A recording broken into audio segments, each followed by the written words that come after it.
আমাদের মাথা, আমাদের ব্রেন, আমাদের চিন্তা ভাবনা অন্যান্য যে কোনো প্রাণীদের থেকে উন্নত। ভগবান তো আমাদেরকে সৃষ্টি করেছেন, শুধু আমাদের কেন, 48 লক্ষ যে পৃথিবীতে প্রাণী আছে, ভগবান তো আমাদেরকে সৃষ্টি করেছেন। তো ভগবান যে আমাদের এই পৃথিবীতে নিয়ে এসেছেন, সেটা কি শুধুই মানে রোগ নানা এত ভুগছি, শুধুমাত্র শারীরিক সমস্যার জন্য এত কিছু যে ভুগছি, ভগবানকে আমাদের পৃথিবীতে এর জন্য নিয়ে এসেছেন।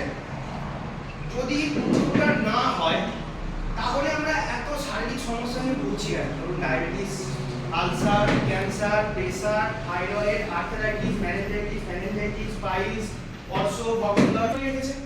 ঠিক, তো এটা কেন হচ্ছে? এর কারণটা কি? আর এই কারণটা মেটানোর জন্য শুধুই কি মেডিসিন, শুধুই কি ডাক্তার? তাই যদি হতো, আজকে একটা ডায়াবেটিসের পেশেন্ট বা সুগারের পেশেন্ট দেখাতে পারবেন যে ওষুধ, এটা হয় না।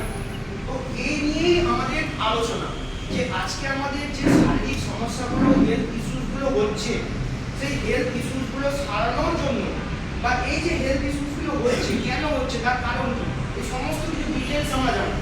ঠিক আছে, এই সমস্ত কিছু ডিটেলস আমাদের